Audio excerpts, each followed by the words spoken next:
की घड़ी चल रही है, कभी समस्या चल रही है, तकलीफ चल रही है, रोग चल रहा है, बीमारी चल रही है, कष्ट बहुत है, तो उसके दरवाजे पर जाकर इस माथे को थोड़ा सा झुका लो।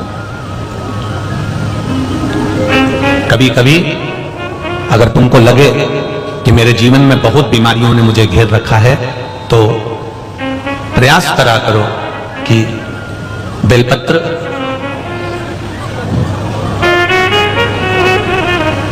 जो ये बेलपत्र होती है, इस बेलपत्र की जो ये डंडी होती है, इस बेलपत्र को अशोक सुंदरी वाली जो जगह होती है वहां पर इसका चढ़ाकर डंडी का जो भाग है वो शिवलिंग की ओर हो जाता है, और यहीं से जल चढ़ाते चढ़ाते चढ़ाते चढ़ाते अशोक सुंदरी से जल चढ़ाते चढ़ाते ओमकार जैसा, ओमकार जब हम अशोक सुंदरी से चालू करेंगे तो वो जल पहले गणेश जी के पास जाएगा, फिर वापिस अशोक सुंदरी के पास आएगा, अशोक सुंदरी से कार्तिकेय के पास जाएगा, कार्तिकेय से महादेव के पास जाएगा।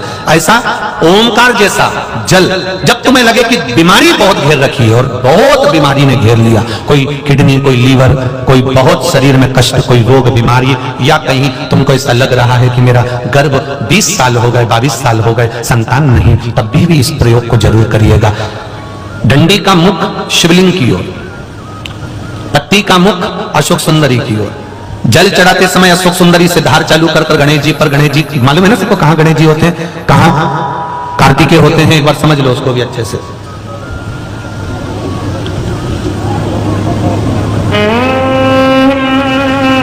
ये नीचे का गोल भाग, ये जल जाने का स्थान, ये शिवलिंग, बीच में जो मोटी सी लाइन होती है वो अशोक सुंदरी का स्थान है। शंकर जी के राइट में जहां से पानी नीचे गिरता है उसके कोने पर गणेश जी का स्थान, इधर कार्तिकेय का स्थान, ये शिवलिंग, ये जो गोल भाग है माता पार्वती जी का हस्त कमल है।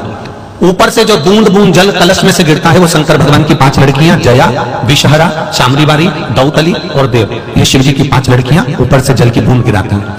हम जब भी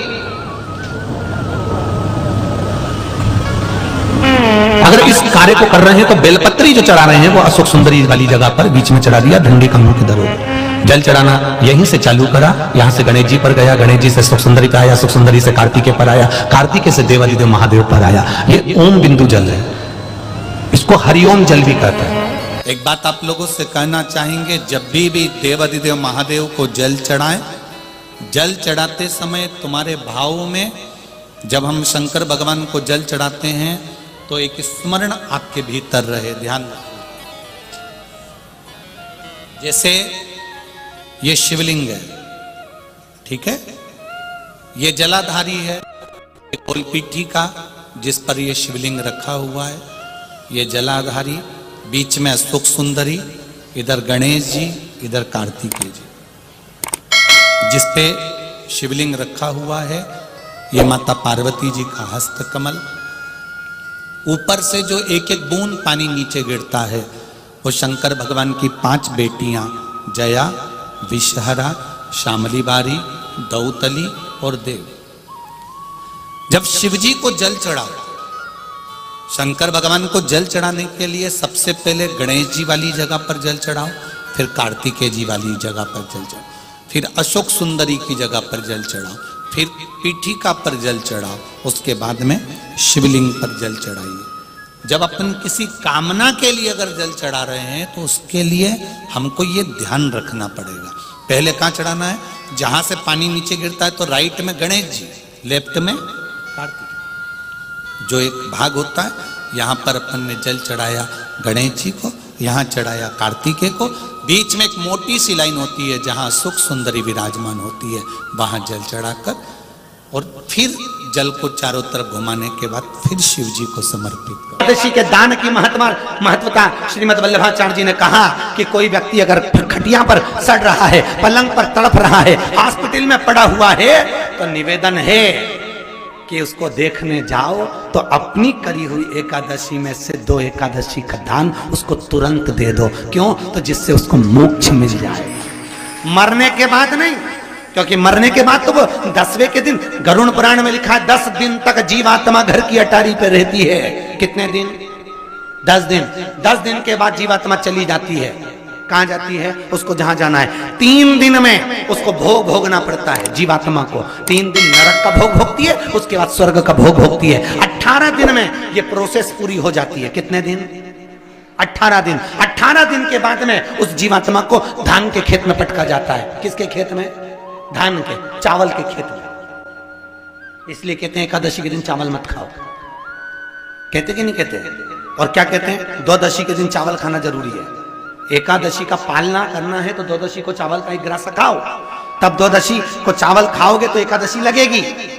चावल नहीं खाओगे तो एकादशी नहीं लगेगी। द्वादशी को चावल खाना जरूरी है। क्यों कहते हैं? क्योंकि धान के खेत में जीव को छोड़ा जाता है, उस धान के खेत में, चावल के खेत में जीवात्मा रहती है। उसको चिड़िया खाती है तो चिड़िया के रूप में जन्म लेता है, मनुष्य खाता है तो मनुष्य के रूप में जन्म लेता है। इसलिए एकादशी के दिन चावल नहीं खाया जाता, क्योंकि एकादशी के दिन हम चावल खाएंगे तो जीव हत्या का दोष लग जाएगा। फिर कब खाना है? द्वादशी के दिन। द्वादशी के दिन क्यों खाया जाता है? क्योंकि हम एकादशी के व्रत करे रहते हैं और पहला घासा जब चावल का खाते हैं तो अपनी करी हुई एकादशी का पुण्य, जितने जीव हमारे मुंह में जाते हैं उनको उसका पुण्य मिल जाता है और उनका फिर जन्म नहीं होता, वो तर जाते हैं, उनको एकादशी का भाग मिल जाता है। इसलिए कहते हैं एकादशी को चावल मत खाओ, पर द्वादशी को। एक बात और याद रखिए, जिन बेटे बेटियों की शादी नहीं हो रही, 30 साल, 32 साल, 35 साल, 40 साल, 28 साल, 27 साल हो गए, उनसे निवेदन है कि जब भी आप देवाधिदेव महादेव को जल समर्पित करें, जल चढ़ाने के बाद शुरुआत भी अशोक सुंदरी से करें और चढ़ाने के बाद में समापन भी शिवलिंग पे चढ़ाने के बाद अशोक सुंदरी पर करें। जब हम कम से कम 3 महीना लगातार अशोक सुंदरी से जल चढ़ाकर, शिवलिंग पे जल चढ़ाकर अशोक सुंदरी पर उस जल की धार का विराम करते हैं तो ये निश्चित है कि बाबा देवाधिदेव महादेव की कृपा से 3 महीने के अंदर विवाह पक्का हो ही जाता है। निश्चितता। शिव को जल चढ़ाकर हम भगवान देवाधिदेव महादेव की आराधना कर सकते। शिव तत्व किसको कहते हैं? शंकर का गुणगान, शिव का स्मरण, भगवान शंकर का मंत्र जाप किसको कहते हैं? ये वही समझ सकता है जिसके भीतर शिव समाया होगा। और एक विश्वास के साथ आप लोगों से कहना चाहूंगा, जितने लोग आस्था पर कथा सुन रहे हो, जितने फेसबुक यूट्यूब पर सुन रहे हो और जितने लोग मालेगांव की ये पवित्र भूमि पर बैठकर कथा सुन रहे हो, आप दिल से उसकी कथा सुनना। इस वाणी का, इस व्यासपीठ का एक शब्द हो सकता है हॉस्पिटल में पड़ा हुआ कोई व्यक्ति, कर्जे में डूबा हुआ कोई व्यक्ति, गलत व्यसन में पड़ा हुआ कोई व्यक्ति को आपके द्वारा निकली हुई वाणी से भी बाहर निकाल सकता है। जैसे उस मां को कहा किसी ने, सियोर वाला महाराज कहता है एक बार चले तो जा शंकर जी के मंदिर में, उसने पत्र में लिखा। जब वो सियोर वाला महाराज कहता है, चिल्ला चिल्ला कर कहता है, 1 लोटा जल सारी समस्या का हल, तो जा। 7 साल में उस बच्चे की वाणी वापिस आ सकती है जो वाणी नहीं थी।